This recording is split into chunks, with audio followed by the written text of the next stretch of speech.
दोस्तों अगर आप भी रिद्धिमान शाह को एक शानदार खिलाड़ी मानते हो तो वीडियो को लाइक जरूर कीजिएगा।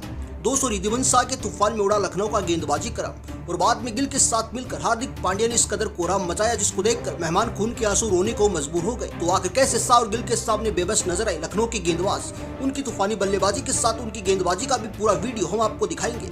लेकिन उससे पहले आप सभी को क्या लगता है हार्दिक पांड्या और कुणाल पांड्या में से बेहतर कप्तान कौन है?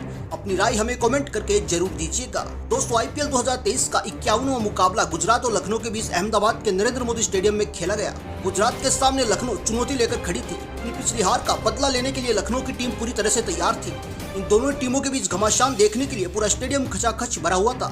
खैर इस मुकाबले में लखनऊ ने टॉस जीतकर पहले गेंदबाजी करने का फैसला किया और उनका यह फैसला बिल्कुल गलत साबित हुआ। या दोस्तों गुजरात की ओर से पारी की शुरुआत करने रिद्धिमान शाह के साथ गिल मैदान पर आए। गुजरात के फैंस को इन दोनों बल्लेबाजों से तूफानी शुरुआत की उम्मीद थी और इन दोनों बल्लेबाजों ने किसी को निराश नहीं किया। जी हां दोस्तों पहले ओवर से शाह ने अपने तेवर दिखाने शुरू कर दिए। दोस्तों पारी का पहला ओवर लेकर आए मोहसिन खान और सामने थे रिद्धिमान शाह और शाह ने 2 चौके लगाकर ओवर में 12 रन बटोर लिए। लेकिन ये तो महज एक शुरुआत थी। दूसरा ओवर लेकर आए आवेश खान और शाह ने 1 चौका और 1 छक्का ठोककर ओवर में 10 रन बटोर लिए। 2 ओवरों तक टीम का स्कोर 23 तक पहुंच चुका था और एक छोर से शाह कहर बरपा रहे थे तो वहीं दूसरे छोर पर गिल शाह की बल्लेबाजी का आनंद उठा रहे थे। गुजरात का खेमा शाह की ऐसी तूफानी बल्लेबाजी को देखकर बेहद ही खुश था।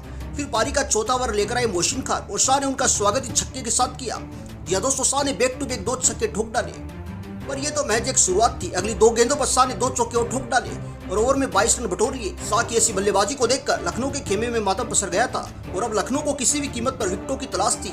पर ये दोनों ही बल्लेबाज गलती करने को तैयार नहीं थे। लेकिन विकेट की तलाश में कुणाल पांड्या गेंदबाजी करने को आते हैं लेकिन सिर्फ गेंदबाज बदला था, शाह के इरादे नहीं। या दोस्तों शाह ने कुणाल पांड्या के 1 छक्का ठोककर 10 रन बटोर लिए। वो देखते देखते रिद्धिमान शाह ने 22 गेंदों पर अपना पतासा पूरा कर लिया और आलम यह था कि 6 ओवरों तक गुजरात की टीम 78 तक पहुंच चुकी थी। पूरा स्टेडियम गुजरात की ऐसी तूफानी शुरुआत को देखकर बेहद ही खुश था। दूसरे छोर पर गिल भी कहर बरपाने को तैयार थे और पारी का 7वां ओवर लेकर आए मेयर्स और गिल ने 2 चौके ठोककर अपने तेवर दिखाने शुरू कर दिए। लेकिन ये तो महज एक शुरुआत थी। पारी का 8वां ओवर लेकर आए रवि बिश्नोई और सामने थे गिल ने ओवर में 2 छक्के और 1 चौका ठोककर 16 रन बटोर लिए। अब ये दोनों ही बल्लेबाज लखनऊ के गेंदबाजों पर कहर बनकर टूट पड़े थे और आलम यह था कि 10 ओवरों तक टीम का स्कोर 120 के पार पहुंच चुका था और लखनऊ को किसी भी कीमत पर विकेट की तलाश थी। और देखते देखते गिल ने अपना 50 पूरा कर लिया और इन दोनों ही बल्लेबाजों के बीच 142 रनों की पार्टनरशिप भी हो गई थी।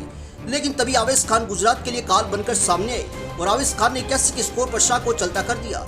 शाह की इस तूफानी पारी में 10 चौके और 4 छक्के शामिल थे। उनके आउट होने के बाद हार्दिक पांड्या मैदान पर आए और हार्दिक ने वहीं से शुरू किया जहां से गिल छोड़कर गए थे और पांड्या ने मैदान पर आती लखनऊ के गेंदबाजों को तहस नहस करना शुरू कर दिया और 14 ओवरों तक टीम 156 तक पहुंच चुकी थी। लेकिन 16वें ओवर में आवेश खान ने हार्दिक पांड्या को भी 25 के स्कोर पर चलता कर दिया। दूसरे छोर पर गिल भी 45 गेंदों पर 83 रनों तक पहुंच चुके थे। लेकिन दोस्तों आप सभी को क्या लगता है भाई की जंग में कौन करेगा फतेह हासिल? कमेंट करके अपनी राय हमें जरूर दीजिएगा।